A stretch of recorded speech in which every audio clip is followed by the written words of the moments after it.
Democrat-run states cooking up even more crazy ideas to ruin their cities and cause residents and businesses to flee.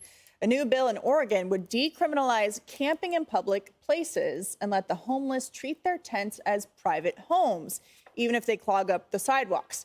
Vagrants can even sue for up to $1,000 if they are told to relocate or are harassed. Greg, homelessness is a tough problem, but in Oregon, they've spent millions of dollars, tens of millions, and it's only gotten worse with all of the programs that have been implemented. I love that they call it right to rest. Everything now is about, it's right redistribution.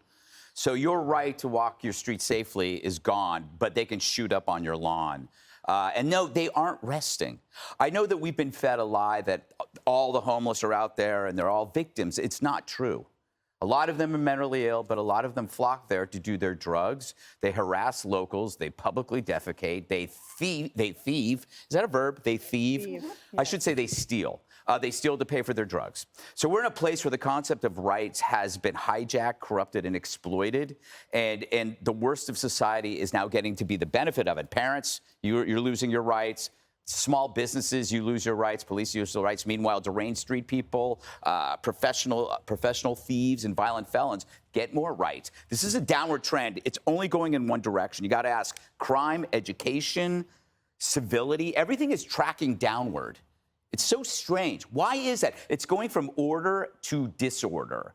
And what's the perfect example of disorder? Junkies and criminals living on the street. But if you look at biology, justice, the classroom, all of these trends are going towards a breakdown. And it has to do with a culture that deems structure and norms as evil. In all of these situations, we're moving away towards chaos, away from norms.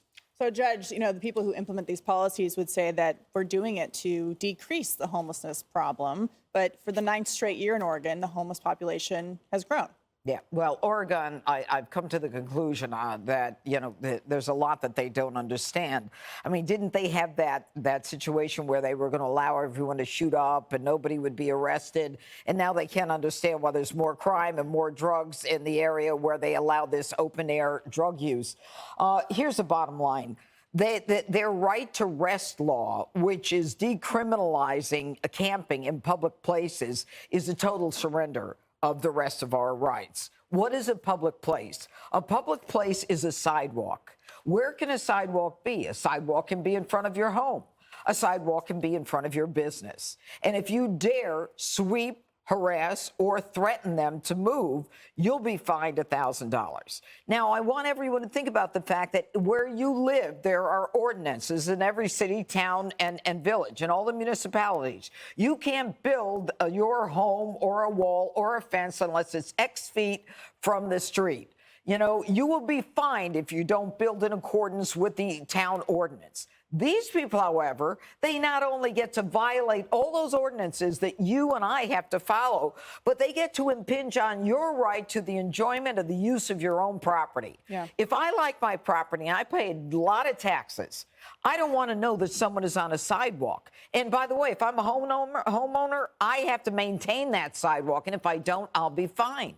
Right. So it's almost like the government coming in and using eminent domain that where they have to actually reimburse you for the use of your product, your property, or taking of your property. They can block the view, they can block the space, but then they have to pay for it. They can destroy your business. Right. People aren't going to come in where people are doing drugs, fornicating, defecating, and they think, let me walk by them so I can go into that store and buy some shoes. No. Yeah. This is a destruction of law and order. And it is stupid. And for Oregon to continue to do this is not only an impingement on everyone else's right, but it's recognizing that they have no idea how to handle this issue of homelessness. Yeah, Jessica, the enabling of this behavior, and it's not just the camping, but also they're allowing squatters to take over private property that is owned by folks. They are allowing the rights of law-abiding citizens to be infringed upon for the sake of homeless rights.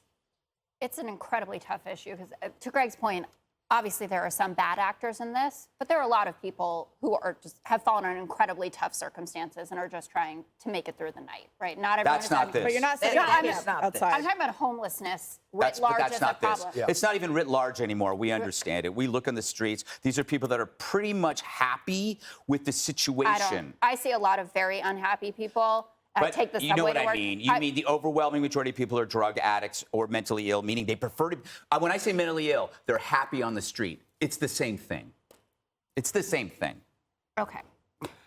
So Oregon is not the first state to do this. Colorado did it in 2019, and they're actually usually agreed upon as a pretty well-managed state. They're libertarian-minded, and it shows that, yes, to some degree, they don't know what to do about the problem, but that also we do have an issue with homeless people, for instance, being attacked. That story about the former San Francisco fire chief, where it was supposed that the 24-year-old homeless man beat him with a metal pipe, and now there's more surveillance footage that he instigated it, sprayed him with bear spray, and now we know that there are up to 8 separate incidents where he went after homeless people. Okay, so Other than that, harassment is justification for attempted murder?